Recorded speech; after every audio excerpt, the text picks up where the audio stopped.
My name is Marcus, and I worked the graveyard shift as a security guard at an industrial complex. My job was simple: check the perimeter and monitor the security feeds from the main console. It started on a rainy Tuesday night at 2:14 a.m. My routine monitor check brought me to Sector 4, an old wing used for storing decommissioned machinery, where most fluorescent lights were burned out, leaving deep shadows between massive metal shelves. On my desk monitor, camera 4B showed the main central aisle. A flicker of movement caught my eye near rack row 12. I leaned closer, zooming in on the feed. A man stepped out from the deep shadow into the dim glow of the working overhead light. He wore a dark utility jacket and heavy boots, walking with a slow, dragging gait, his head tilted downward at an unnatural angle. I picked up the radio and spoke into the mic. "Miller, this is Marcus. Sector 4 is restricted. What are you doing down there?" The radio hissed with static. No response. The man stopped walking. He stood completely still, directly underneath the buzzing light. But what sent an icy jolt through me was his position. He wasn't facing away from the camera, nor toward the aisle end. He was facing directly upward, staring straight into the lens of the ceiling camera. Through the grainy resolution, I saw his face. His skin had an unnatural, grayish pallor, stretched tightly over his cheekbones like leather over a skeleton. His eyes were wide,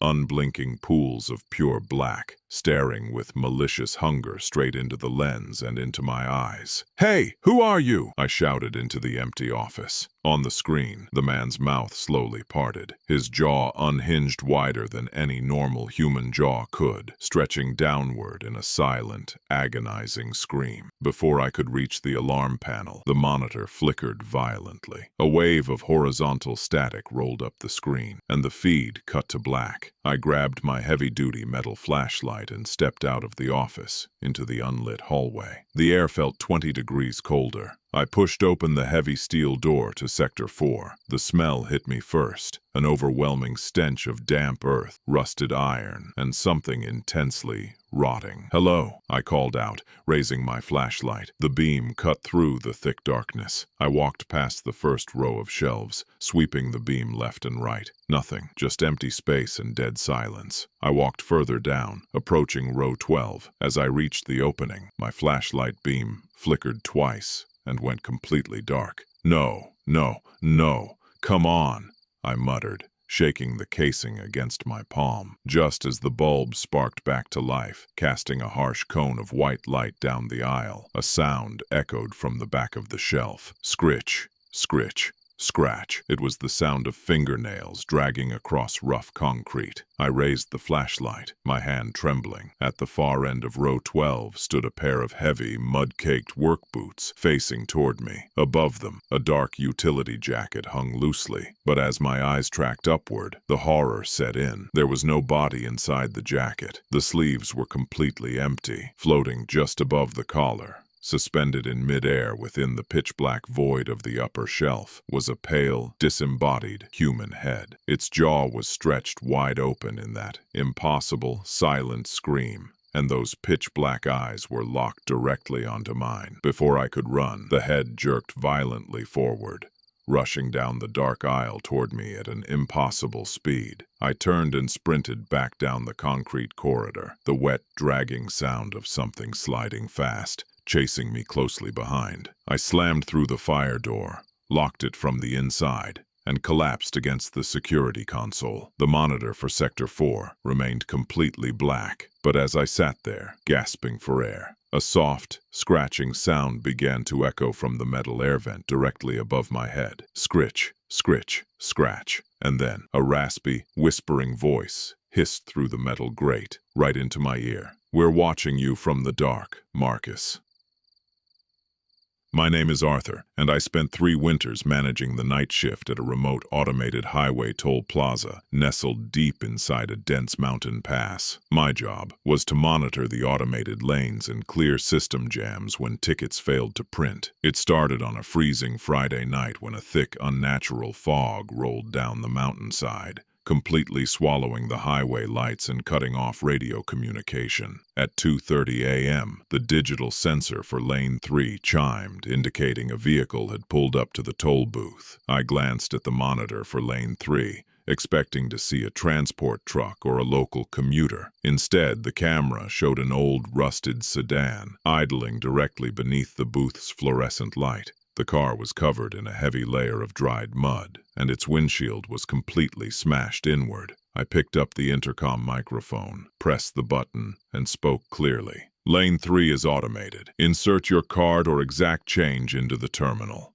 The intercom emitted a sharp screech of static. No one answered from the car. I watched the monitor closely. The driver's side door slowly creaked open, and a man stepped out onto the wet asphalt. He wore an old, tattered highway worker uniform, but as he walked toward the payment terminal, his movements were stiff and jerky, like a broken puppet being pulled by invisible strings. He didn't put any money or card into the slot. Instead, he pressed his face directly against the glass window of the toll booth, staring right into my workspace. Through the thick glass, I froze in absolute terror. The man's face was completely gray and frostbitten, his lips missing entirely to reveal a jagged, bleeding smile. His eyes were entirely milky white, staring blankly without a trace of life. "You forgot to pay the toll, Arthur," a raspy voice echoed through the closed intercom speaker inside my office, even though the man outside hadn't moved his mouth at all. Before I could reach for the emergency lockdown button, the man slammed his bare fist against the thick glass window. Crack! A spiderweb of fractures instantly spread across the glass. He hit it again, harder, and the window shattered completely, showering my desk in sharp shards of glass as a freezing blast of mountain air rushed into the room. I scrambled backward out of my chair, falling heavily onto the floor as the shadowy figure climbed through the broken window frame, dragging a wet, echoing trail of mud across the floor. I bolted out the back exit door into the freezing dark, locking it behind me, and hid inside the maintenance shed as the sound of slow, heavy footsteps crunched endlessly on the gravel outside my door. As I huddled in the pitch-black corner of the maintenance shed among rusted spare parts and oil drums, the heavy crunching footsteps outside stopped directly in front of the wooden door. The wooden panels groaned under the pressure of someone leaning heavily against the exterior, and a sharp metallic scratching noise began to trace along the frame, like long fingernails dragging slowly over splintered wood. I clamped both hands over my mouth to muffle my rapid breathing, my eyes fixed on the sliver of pale moonlight creeping beneath the doorway. Then a low, rhythmic tapping started against the corrugated metal roof overhead, echoing like heavy hailstones, though the sky outside was entirely dead and still. A freezing draft leaked through the gaps in the walls, carrying that same overpowering stench of damp earth, stagnant mountain water, and copper-rich blood. The doorknob began to turn, slowly, agonizingly. It clicked back and forth, testing the latch as the heavy rust on the bolt shrieked in protest. I closed my eyes tightly, bracing myself for the door to burst open, when suddenly, the frantic clicking of the toll plaza's main computer alarms began to blare from the office building across the yard. All 4 lane sensors began chiming simultaneously in a chaotic, overlapping chorus. The heavy pressure lifted instantly from the exterior door. I waited in breathless silence for several agonizing minutes, listening until the heavy footsteps finally crunched away into the distance, fading slowly back toward the highway lanes. Trembling uncontrollably, I pushed myself up from the cold concrete floor, grabbed a heavy iron wrench from a nearby workbench, and cracked open the shed door. The dense fog had turned an eerie shade of bruised purple, illuminated by the flashing red emergency beacons of the toll booths. Every single gate arm across all 4 lanes was raised upright, and parked beneath each individual booth was an identical, mud-caked sedan with a smashed windshield. Stepping cautiously out of the shed, I realized the horrifying truth. The entire highway was locked in a perpetual loop, and the toll collector's shift never truly ended once the midnight fog rolled in. Before I could turn back toward the safety of the main building, the intercom speakers across every lane hissed to life at once, 100 raspy voices whispering in terrifying unison from the dark. "Your shift is permanent now, Arthur. No one leaves the pass without paying in full. The ground beneath my boots began to tremble violently as the asphalt cracked open, releasing thick black water that bubbled up from the depths of the mountain pass. The abandoned sedans simultaneously slammed their doors shut, their engines roaring to life with a deafening, demonic shriek of metal and combustion. Headlights cut through the purple fog like blinding daggers, all pointing directly at me, trapping me in the center of the illuminated concrete forecourt with nowhere left to run. My name is Julian, and I work the midnight shift as the lone attendant at a 24-hour highway service station located miles away from the nearest town. My sole responsibility was to manage the fuel pumps, oversee the parking lot security monitors, and stock the small convenience store shelves during the quietest, darkest, and most isolated hours of the night. It started on a freezing, moonless Wednesday at precisely 2 a.m. A dense, unnatural fog blanketed the empty asphalt forecourt, hiding the surrounding highway entirely from view, and swallowing the faint glow of the distant overhead sodium lights. Inside the brightly lit store, the hum of the ceiling coolers was the only sound until the automated driveway sensor chimed sharply overhead, indicating that a vehicle had just pulled up to pump number 4. I looked up through the wide glass front doors, expecting to see a tired, long-haul trucker stopping for a quick cup of coffee or a fuel refill. Instead, an old, rusted delivery van sat idle beneath the yellow pump light, its headlights turned completely off, casting a dead, unnatural shadow over the wet pavement. Minutes ticked by in total silence, but no one stepped out of the vehicle to pump fuel or walk toward the store entrance.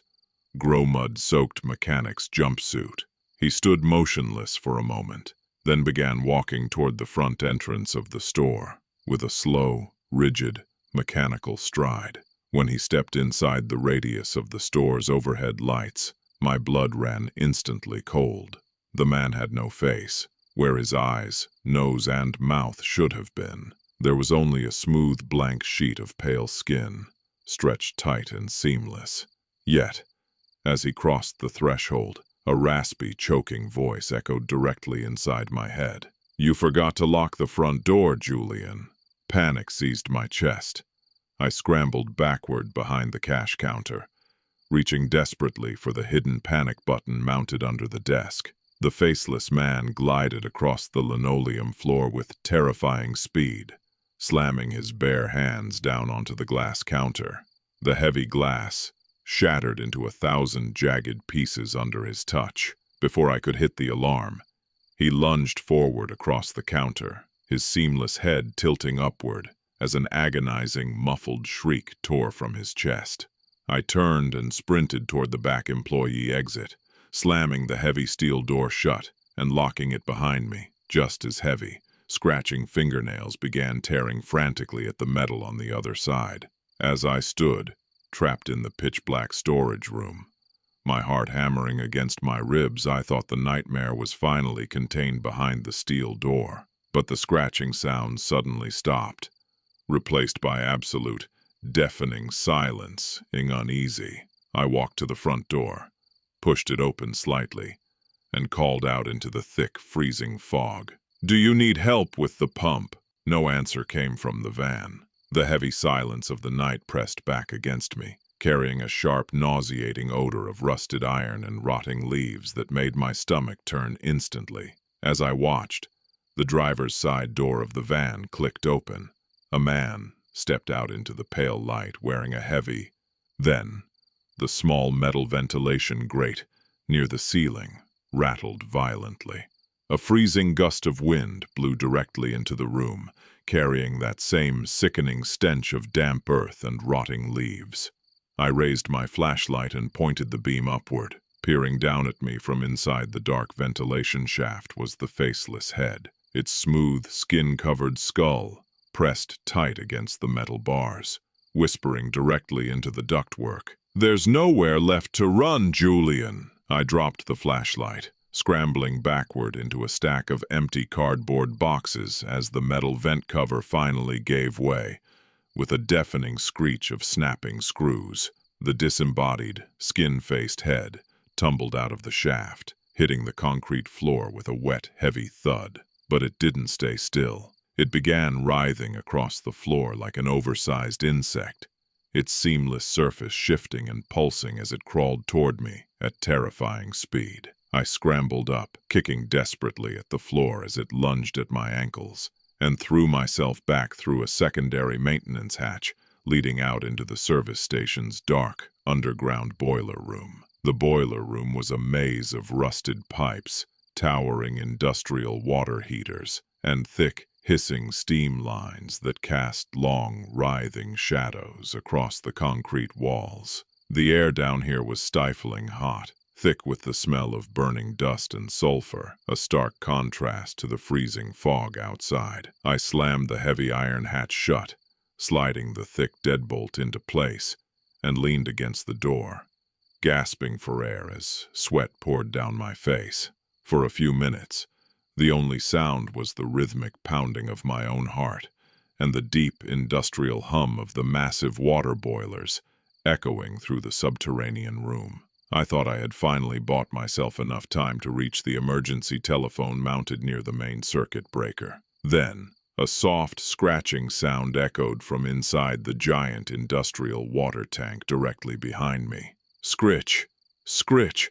Scratch! I spun around, raising my trembling hands as the thick steel access hatch of the water heater began to bulge outward from the inside, as if something massive and deformed was trying to force its way out from the boiling interior. A low, guttural groaning sound vibrated through the metal pipes, shaking the entire room. The heavy steel bolts on the water tank sheared off one by one, pinging against the concrete floor like bullets.